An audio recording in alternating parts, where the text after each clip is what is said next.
Hello student, आज हम आपको इस वीडियो में जो लाइट अध्याय से आपको दर्पण के बारे में हमने बताया था, उत्तल दर्पण अवतल दर्पण।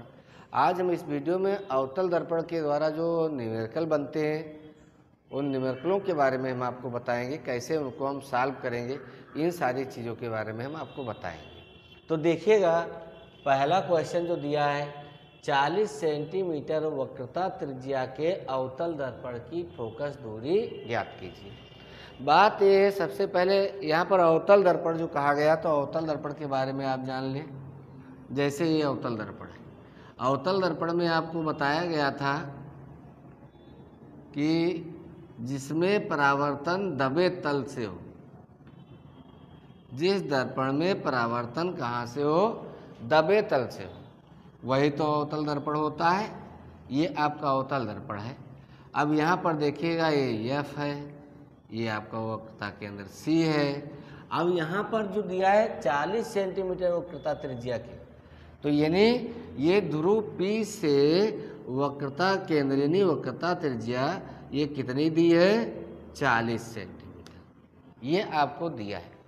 आपसे पूछा गया है इसकी फोकस दूरी।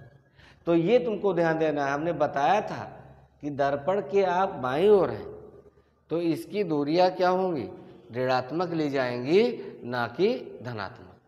तो यहाँ पर जैसे इस क्वेश्चन नंबर 1 को हम सॉल्व करेंगे। देखिएगा क्वेश्चन नंबर 1, इसमें आप सबसे पहले लिख लेंगे अवतल दर्पण की वक्रता त्रिज्या। ये लिख लेंगे अवतल दर्पण की वक्रता त्रिज्या। वक्रता त्रिज्या चाहे कैपिटल आर लिखें चाहे स्मॉल लिखें, कोई भी आप लिख सकते हैं। R is equal to -40 centimetre, क्योंकि हमने बताया था कि ध्रुव से इस पार, ये मूल बिंदु जैसे हमने अक्षों को बना करके आपको बताया था, ये याद रखना। ध्रुव से बाईं ओर की दूरियां जितनी भी होंगी वो सब क्या होंगी, ऋणात्मक होंगी। अब देखिए, यहाँ पर आपसे पूछा गया है फोकस दूरी ज्ञात कीजिए। तो अवतल दर्पण की फोकस दूरी, अवतल दर्पण की फोकस दूरी, फोकस दूरी यानी यह इज इक्वल टू, आपको हमने बताया था वक्रता त्रिज्या और फोकस दूरी में संबंध। क्या बताया था, F is equal to R/2। ये तो बताया गया था, डेरिवेशन भी हमने सिद्ध करके आपको बताया था कि फोकस दूरी वक्रता त्रिज्या की आधी होती है। तो यहाँ पर F इज इक्वल टू आप डाल देंगे R/2। R का मान क्या, चाहे कैपिटल R यहाँ लिखे थे तो कैपिटल ही लिख दीजिएगा। R क्या है, देखिए R का मान है -40/2, कैंसिल कर देंगे तो आपका कितना आ जाएगा, -20 सेंटीमीटर। यानी अवतल दर्पण की फोकस दूरी कितनी होगी, -20 सेंटीमीटर। यानी फोकस दूरी देखिए दर्पण के बाईं ओर ही है। ओके, यही आपका आंसर हो जाएगा। यदि आपको इस टाइप के क्वेश्चन कोई भी मिलते हैं तो सीधे इसी फार्मूले का यूज कर लो। कभी कभी आपसे कहता है कि किसी अवतल दर्पण की फोकस दूरी जो है 20 सेंटीमीटर है, तो उसकी वक्रता त्रिज्या क्या होगी। तो याद रखिएगा, हमने अभी आपको बताया कि फोकस दूरी और वक्रता त्रिज्या में संबंध, कि फोकस दूरी वक्रता त्रिज्या की आधी होती है। लेकिन यदि आपको फोकस दूरी दी है तो आप ये भी बोल सकते हैं कि वक्रता त्रिज्या फोकस दूरी की दुगनी होती है। ओके, इस चीज़ को ध्यान रखना, तब आपका बन जाएगा R is equal to 2F। Okay, तो ये पहला क्वेश्चन आपका जो था इस प्रकार से इसको सॉल्व करना था। अब देखिए अगला क्वेश्चन। अगला क्वेश्चन जो आपका दिया गया है उस क्वेश्चन को भी देखिएगा। मैंने इसीलिए बोर्ड पर नोट कर दिया है कि सारे क्वेश्चन आप देखते भी जाइएगा और इनको हल भी आपको करना है। देखिए क्वेश्चन दिया है, एक अवतल दर्पण की फोकस दूरी 20 सेंटीमीटर।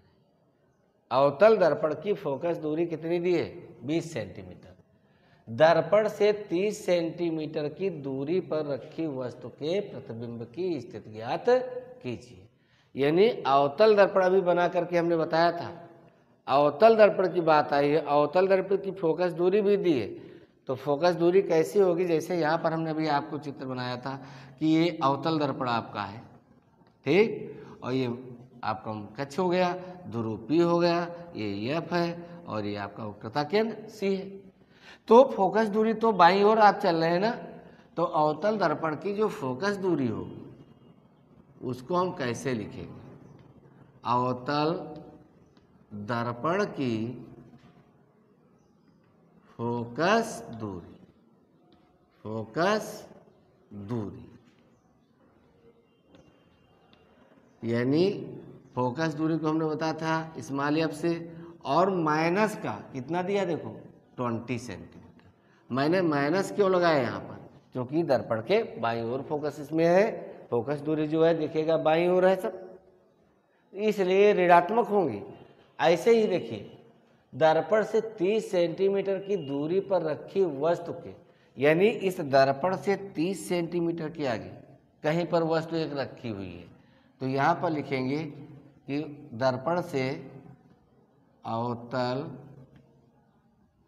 दर्पण से वस्तु की दूरी, वस्तु की दूरी यानी दूरी को, वस्तु की दूरी को हम u से लिखते हैं, यानी u इज इक्वल टू कितने सेंटीमीटर है, माइनस का 30 सेंटीमीटर, चूँकि वस्तु भी दर्पण के आगे ही है इसलिए ऋणात्मक रहेगी। ओके, ये दो बातें आप समझ पाए नहीं समझ पाए कि यहाँ पर माइनस हम क्यों लगा रहे हैं, क्योंकि आप दर्पण के आगे ये दूरियाँ दी हैं इसलिए ये माइनस यहाँ पर लगा करके तब लिखेंगे।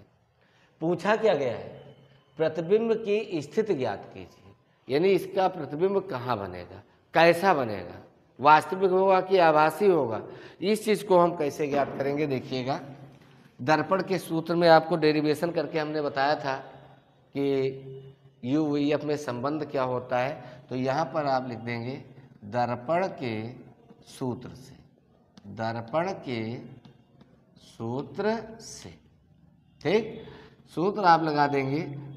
चाहे तो आप यहाँ पर आपको एफ मालूम है, यू मालूम है, वी ज्ञात करना है, तो चाहे आप 1/f is equal to 1/v plus 1/u कर लो, और या फिर हम पहले ये लिख दें कि 1/v plus 1/u is equal to 1/f, same है। तो यहाँ पर लिख लो 1/v plus 1/u is equal to 1/f। सारे मान आप पुटअप कर दो यहाँ, 1/v प्लस 1/u का मान कितना है देखो माइनस का 30 है, is equal to 1/f, F का मान माइनस का 20 है। अब ये प्लस माइनस आपका क्या हो जाएगा, देखिए माइनस हो जाएगा, 1/30 इज इक्वल टू माइनस 1/20। इसको आप पक्षांतर कर दो तो 1/v is equal to minus 1/20, minus का उधर जाएगा तो प्लस का हो जाएगा 1/30। इसका एलसीएम ले लो, एलसीएम लेना सभी को मालूम है, कितना आ जाएगा 60। अब देखिएगा 20 × 60 माइनस का 3, 3 एकम 3, इससे इसको डिवाइड करोगे, जो इसका भागफल आएगा उसको इसके आंसर से गुणा कर दोगे। अब यहाँ प्लस है, 30 दूना 60, 2 एकम 2, यानी यदि हम इसको घटाते हैं तो बचता है 1/v is equal to minus आपका -3 में से प्लस का 2 घटाएंगे तो माइनस का 1 ही तो बचेगा, /60, यानी क्रॉस मल्टीप्लाई, तो ये v is equal to minus का कितना हो गया 60 सेंटीमीटर। यहाँ पर आपको एक बात हम बताएंगे जिसको आपको याद रखना है, यहाँ जो प्रतिबिंब की दूरी देखिएगा किस में आई है, ऋणात्मक आई है, किस में आई है, ऋणात्मक। और जब ऋणात्मक में आई है तो हमारा प्रतिबिंब कहाँ बनेगा, भाई ये आपका दर्पण है, हमने अभी आपको बताया, थोड़ा ध्यान दें, ये आपका है, ये P है, ये F है, ये आपका वक्रता केंद्र C है। अब देखिएगा माइनस में आया है तो दर्पण के आगे की जो भी दूरियां होती हो क्या होती है, ऋणात्मक होती है। तो ये तुमको ध्यान रखना है, इससे ये साबित हो गया कि दर्पण के आगे यानी दर्पण के सामने जो भी प्रतिबिंब जहाँ भी बन रहा है वो कैसा है, दर्पण के सामने है। एक बात तो ये आप समझ गए, ये ऋणात्मक चिन्ह से। दूसरी बात, जब दर्पण के सामने बनना है प्रतिबिंब, तो हमने बहुत पहले आपको प्रतिबिंबों के बनने में बताया था कि दर्पण के सामने बनना है तो प्रतिबिंब कैसा होगा, वास्तविक होगा। कैसा होगा, वास्तविक होगा। और भी देखिएगा, इसी से हम देख लेते हैं, वस्तु की दूरी कितनी थी 30 और प्रतिबिंब की दूरी क्या है 60, यानी दर्पण से वस्तु की दूरी के दुगनी दूरी पर बनेगा। समझ गए, ये इसकी प्रकृति है कि यदि आपसे इसी में ये पूछ लिया जाए कि क्या ये प्रतिबिंब वास्तविक बनता है, दुगनी दूरी पर है, क्या है, सारी चीज़ें आपसे पूछ सकता है, तो आपका यहाँ पर यदि माइनस में आया है तो वास्तविक है। यदि यही प्लस में आ जाता तो ये क्या हो जाता, आभासी हो जाता। अवतल दर्पण में इस चीज़ को जरूर ध्यान रखना, यदि अवतल दर्पण का कोई क्वेश्चन है और प्रतिबिंब की दूरी या फोकस दूरी कोई भी आपकी प्लस में आ रही है तो इसका मतलब वो दर्पण अवतल दर्पण नहीं है, फिर वो उत्तल में आ जाएगा। यहाँ पर दिखेगा उत्तल दर्पण में खाली वस्तु की दूरी तो ऋणात्मक होती है, बाकी धनात्मक हो जाती है। इसलिए यहाँ पर ध्यान रखना, अवतल दर्पण में वो चाहे वस्तु की दूरी हो, चाहे प्रतिबिंब की दूरी हो, चाहे फोकस की दूरी हो, ये सब क्या होती है, ऋणात्मक होती है। इसकी एक ही कंडीशन है, जहाँ पर प्रतिबिंब की दूरी जो होती है वो धनात्मक हो जाती है, वहाँ पर वो आभासी बनती है। इसके बारे में हमने आपको बताया भी था, यदि फोकस बिंदु और ध्रुव के बीच वस्तु रखी तो आभासी प्रतिबिंब बनता है, बाकी सारे प्रतिबिंब वास्तविक बनते हैं। तो इस चीज़ को आप समझ गए कि यदि न्यूमेरिकल में आपको एफ दिया है, यू दिया है, आपको वी निकालना है तब भी यही फार्मूला। यदि आपको न्यूमेरिकल में यू दिया है, वी दिया है, एफ पूछ रहा है तब भी यही फार्मूला। और या आपको यू ज्ञात करना है तब भी यही फार्मूला, एफ ज्ञात करना हो तो भी यही फार्मूला। समझ गए, कैलकुलेशन करते समय में आपको ध्यान रखना है और इनके चिन्हों को विशेष ध्यान रखना है कि हम यहाँ पर तो आपको प्लस में ही दिया है सब, लेकिन यहाँ जब आप सॉल्व करेंगे तो माइनस में रखेंगे क्योंकि ये दर्पण के सामने। ओके, तो ये न्यूमेरिकल आपका लग जाएगा। अगला देखिएगा, तीसरा जो आपका क्वेश्चन दिया है वो क्या है, देखिए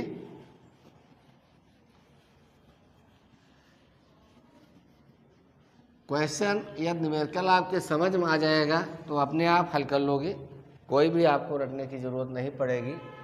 तीसरा क्वेश्चन है, एक अवतल दर्पण की फोकस दूरी 5 सेंटीमीटर है। देखिए सेम क्वेश्चन है, इसके सामने 10 सेंटीमीटर की दूरी पर रखी वस्तु का प्रतिबिंब कहाँ पर बनेगा, क्या वह वास्तविक होगा। इसके पहले क्वेश्चन में हमने आपको बताया था, वास्तविक भी बताया था, इसको हल करके हम नहीं बताएंगे, ओरल में आपको समझाएंगे। सबसे पहले लिखेंगे अवतल दर्पण की फोकस दूरी एफ इक्वल टू -5 सेंटीमीटर। फिर लिखेंगे अवतल दर्पण से वस्तु की दूरी u इक्वल टू -10 सेंटीमीटर, ये लिख लोगे। फिर दर्पण के सूत्र से फार्मूला आप लगाओगे 1/v + 1/u is equal to 1/f। इसमें f के और u के मान पुटअप करेंगे, फिर उसको पक्षांतर करके सॉल्व करेंगे। उसके बाद देखना कि v का मान जो आया है वो क्या प्लस में है या माइनस में है। यदि प्लस में है तो आभासी हो जाएगा, और यदि माइनस में v का मान आ गया तो प्रतिबिंब क्या हो जाएगा, वास्तविक हो जाएगा। सेम क्वेश्चन जो अभी हमने आपको दूसरा बताया था, तीसरा क्वेश्चन वैसे है, और इस क्वेश्चन को आपको अपने आप लगाना है। प्रयास करिएगा, नहीं लगेगा आप पूछ सकते हैं। अब देखिए क्वेश्चन नंबर 4, क्योंकि न्यूमेरिकल आपके समझ में आ जाए, सारे न्यूमेरिकल आप लगा सकते हो। अवतल दर्पण में आज हम केवल बता रहे हैं, फिर उत्तल दर्पण के बताएंगे, फिर लेंस जब पढ़ाएंगे तो लेंस के बारे में बताएंगे। तो आज हम अवतल दर्पण के बारे में बता रहे हैं, तो केवल अवतल दर्पण की आप अपनी बुक में क्वेश्चन ढूंढते रहिए और सॉल्व करते रहिएगा। सेम जैसे हमने बताया ऐसे ही सॉल्व करना है। अगला क्वेश्चन थोड़ा सा चेंज है, देखिएगा। अवतल दर्पण की फोकस दूरी 15 सेंटीमीटर है। दर्पण से 30 सेंटीमीटर दूरी पर रखी जो है 2 सेंटीमीटर लंबी वस्तु के प्रतिबिंब की स्थिति, आकार व प्रकृति ज्ञात कीजिए। पूरी बात समझ गए। देखिएगा यहाँ पर जो आपको दिया है इस बात को आप समझ लीजिएगा, थोड़ा सा चित्र भी बनाए दे रहा हूँ। कभी कभी आपसे आरेख पूछ लेता है, इस चीज़ को भी ध्यान रखना। ये दर्पण M1 और M2 है, ये ध्रुव P है, यहाँ पर फोकस F है और ये आपका वक्रता केंद्र C है। बात यहाँ देखिए, इन्होंने कहा है अवतल दर्पण की फोकस दूरी 15 सेंटीमीटर है, यानी ध्रुव से ही तो ली जाएगी। तो ये यहाँ से यहाँ तक की दूरी जो है कितनी है, माइनस लिखेंगे 15 सेंटीमीटर। ओके, अब फिर देखिएगा इन्होंने कहा है दर्पण से 30 सेंटीमीटर दूरी पर रखी, 30 सेंटीमीटर की दूरी पर रखी। दिमाग लगाना है कि वक्रता केंद्र के पहले है वस्तु या वक्रता केंद्र के बाद में है वस्तु, या ये वक्रता केंद्र पर ही है। तो संबंध हमने बताया था आपको वक्रता त्रिज्या और फोकस दूरी में। फोकस दूरी की दूरी 15 है और वस्तु की दूरी दी है उन्होंने 30, यानी 15 दूना 30, यानी वक्रता त्रिज्या जो है केंद्र पर ही होगी। क्योंकि यहाँ पर वक्रता की त्रिज्या जो होती है फोकस दूरी की क्या होती है, दुगनी होती है। तो वस्तु हमारी कहाँ यहाँ पर रखी है, यहाँ पर तो दूरी 30 सेंटीमीटर दी है और ये फोकस दूरी की दुगने के बराबर है।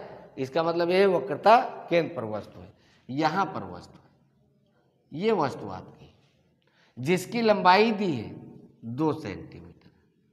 तो वक्रता केंद्र पर रखी हुई वस्तु का प्रतिबिंब कहाँ पर बनता है, प्रतिबिंबों के बनने में हमने आपको बताया था कि वक्रता केंद्र पर रखी हुई वस्तु का प्रतिबिंब वक्रता केंद्र पर ही बनती है। ये तो बहुत सिंपल चीज़ है, याद रखना है आपको, यानी यहीं पर बनेगी और समान वस्तु की लंबाई के बराबर बनती है, लंबाई समान होती है।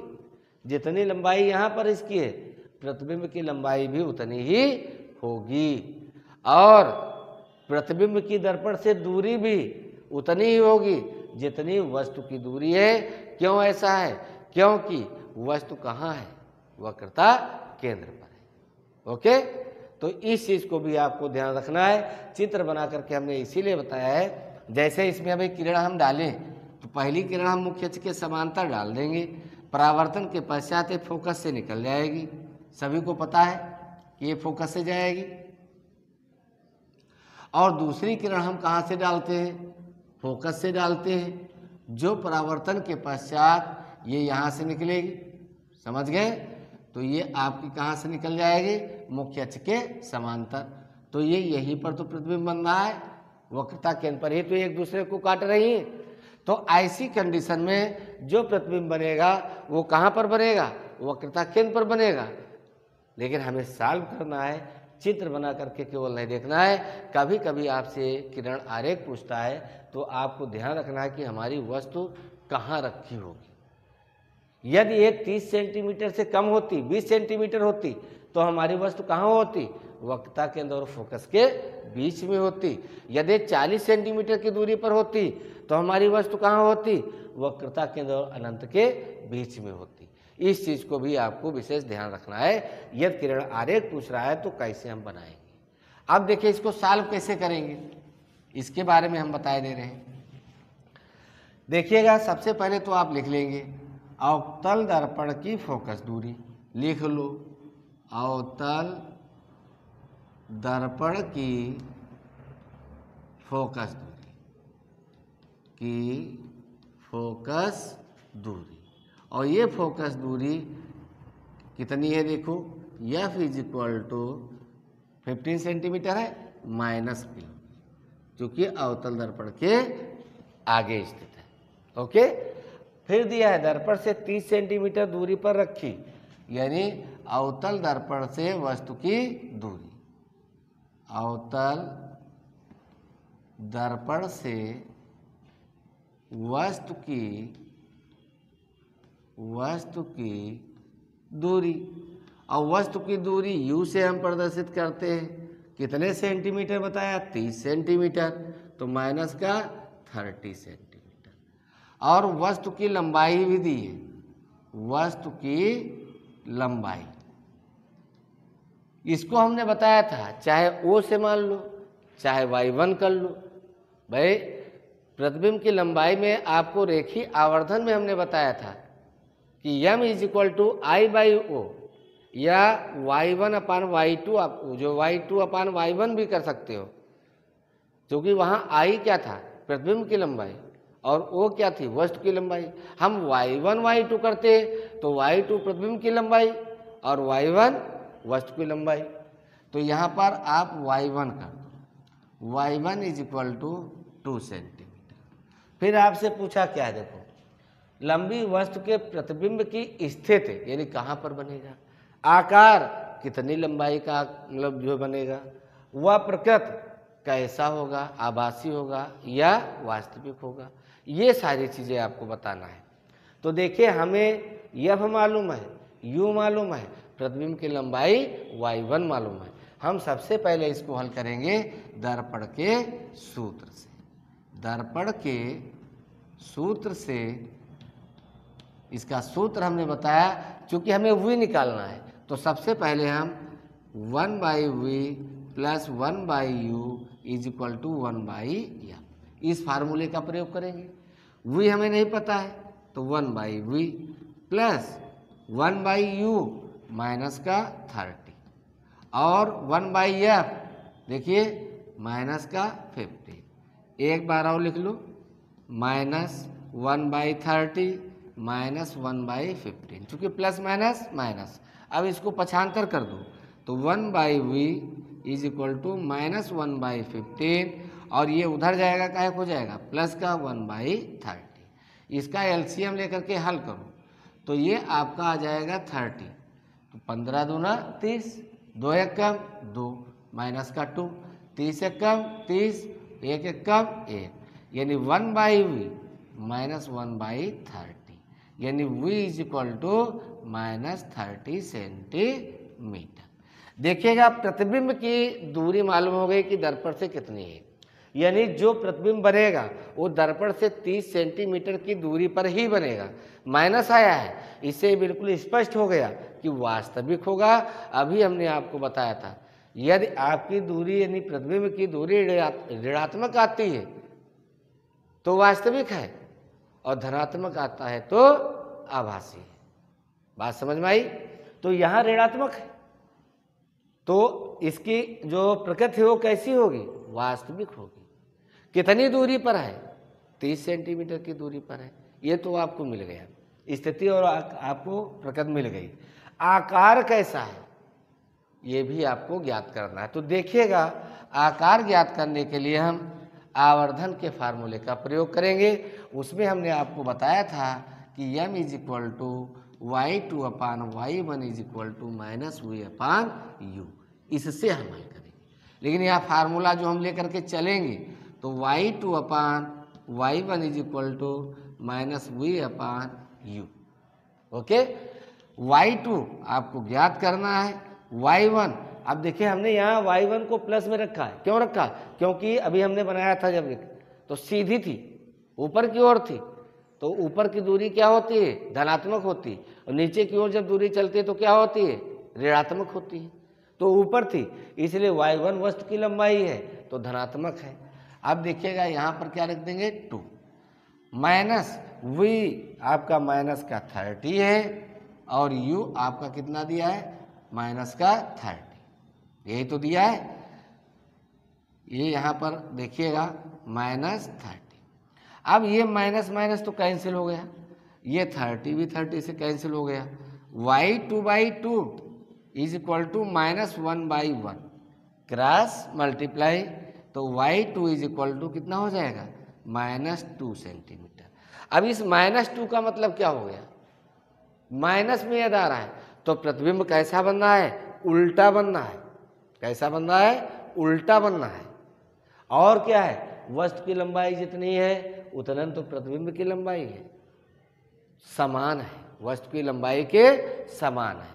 तो इसकी जो यहाँ पर प्रतिबिंब की स्थिति, आकार और प्रकृति पूछा था तो आप नीचे लिख देंगे, अतः वस्तु के प्रतिबिंब जो बनेगा वो कैसा बनेगा, कहाँ पर बनेगा, सारी चीज़ें बता सकते हैं देख करके कि उस वस्तु का प्रतिबिंब दर्पण से 30 सेंटीमीटर की, दर्पण के सामने दर्पण से 30 सेंटीमीटर की दूरी पर उल्टा, वास्तविक और वस्तु के बराबर करेगा। ये इसकी स्थिति, आकार और प्रकृति होगी। तो क्या क्वेश्चन कठिन है? यदि आपको इस टाइप के क्वेश्चन मिलते हैं तो उनको आप सॉल्व कर सकते हैं। तो इन सारी चीज़ों को ध्यान रखना है, इनके चिन्हों को ध्यान रखना है, कहाँ पर हमको माइनस लेना है और कहाँ पर हमको माइनस नहीं लेना है। और माइनस में आता है तो उसकी स्थिति भी पता होना चाहिए कि जैसे माइनस का 30 है तो इसका मतलब प्रतिबिंब दर्पण के सामने है, वास्तविक है। माइनस का 2 है, इसका मतलब उल्टा है, यानी प्रतिबिंब सीधा नहीं बन रहा है, प्रतिबिंब कैसा बन रहा है? उल्टा बन रहा है। इन सारी चीज़ों को आपको ध्यान रखना है। न्यूमेरिकल दर्पण के आपको अभी देखने में टफ लग रहे होंगे, लेकिन यदि आपको इसकी प्रक्रियाएं समझ में आ जाएंगी तो आपके सारे न्यूमेरिकल बहुत इजी होंगे। और आप कोशिश करिएगा कि हम न्यूमेरिकल अपने आप लगाएं, जबकि हम आपको स्टेप बाय स्टेप न्यूमेरिकल बताते रहेंगे। अगले वीडियो में भी आपको दर्पण से संबंधित ही न्यूमेरिकल पढ़ाएंगे, जब तक ये पूरे समाप्त नहीं हो जाते हैं। फिर इसके बाद आपका उत्तल दर्पण चलेगा, उसके बाद आपका लेंस चलेगा। ओके, धन्यवाद।